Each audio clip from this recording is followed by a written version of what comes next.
A federal court has opened the door for survivors of the U.S. opioid epidemic to seek direct restitution from the Sackler family. It's the latest development in the years-long legal reckoning over the role of Purdue Pharma in getting millions of Americans addicted to its powerful painkiller Oxycontin. Purdue's former owners tried to seek protection through a bankruptcy settlement that kicked them out of the company, but allowed the family to keep most of their billions. Paolo Montecillo has more. For years, the Sacklers were among the art world's most generous benefactors. Millions of dollars in patronage got their name on the walls of places like the Louvre, the New York Met, and the Smithsonian.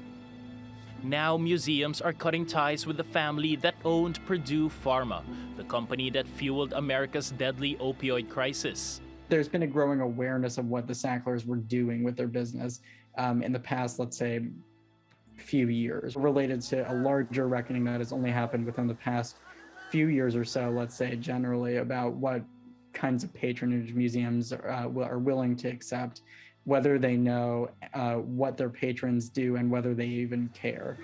Museums aren't the only institutions trying to hold the family to account. On Wednesday, a federal court threw out a $4.5 billion settlement between the Oxycontin maker and a group of U.S. states. The deal includes the reorganization of Purdue and protection for the Sacklers from future lawsuits. According to Manhattan Judge Colleen McMahon, the bankruptcy court that approved the settlement did not have the right to let the Sacklers off the hook. In a statement, Purdue, which no longer has ties with the Sacklers, said it would appeal the decision.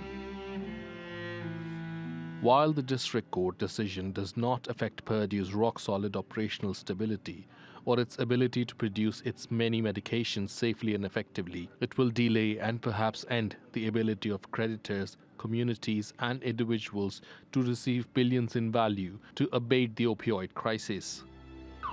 America's opioid epidemic has killed more than 500,000 people since 1999. Court documents show the Sacklers profited from that pain to the tune of $10 billion prior to Purdue's bankruptcy filing.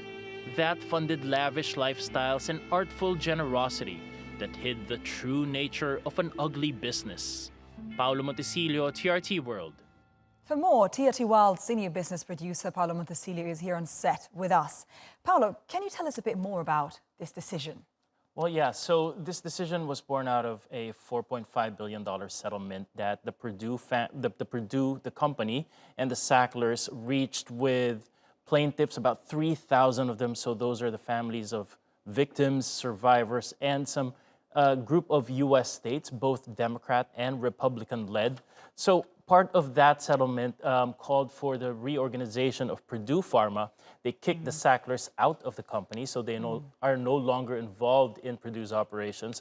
But the most crucial part of that settlement is the protection for the Sacklers for their personal assets. Now, what does that amount to? At one point, their combined net worth was about $13 billion.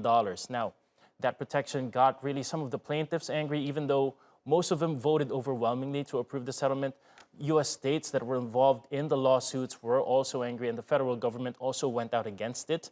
So one crucial thing that makes a lot of people angry in this case is that the Sacklers, none of the family members have ever apologized or taken personal responsibility for the crisis that happened under their watch and Purdue's operations, which the company has pleaded guilty for helping fuel this crisis. Unbelievable. It's extremely interesting, though.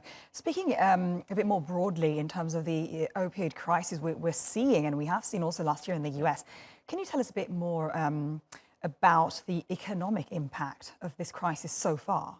Well, it almost feels callous. Well, it is callous to talk about the dollar figure for this, because the real cost has been the 500,000 people who've died over the past 20 years. But some organizations, some activists have tried to put a number on it, and they say it's about $1 trillion a year. Now, what does that account for?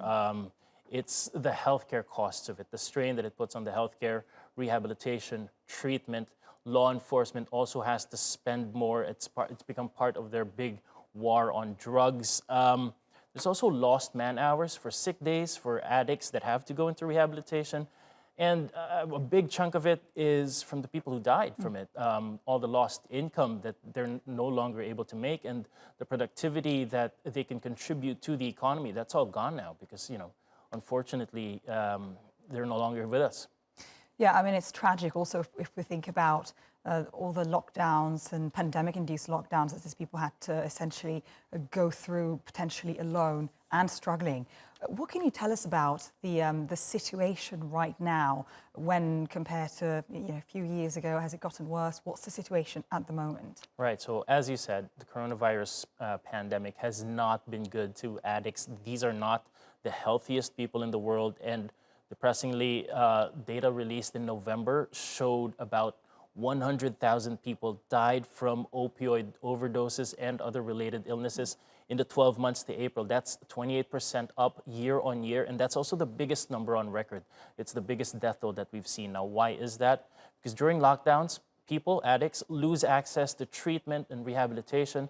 They also lose the personal connections that help addicts and other sick people cope with whatever they're dealing with. So it hasn't been a good year and a half for addicts and people dealing with opioid addiction. Paolo, many thanks for being with us today.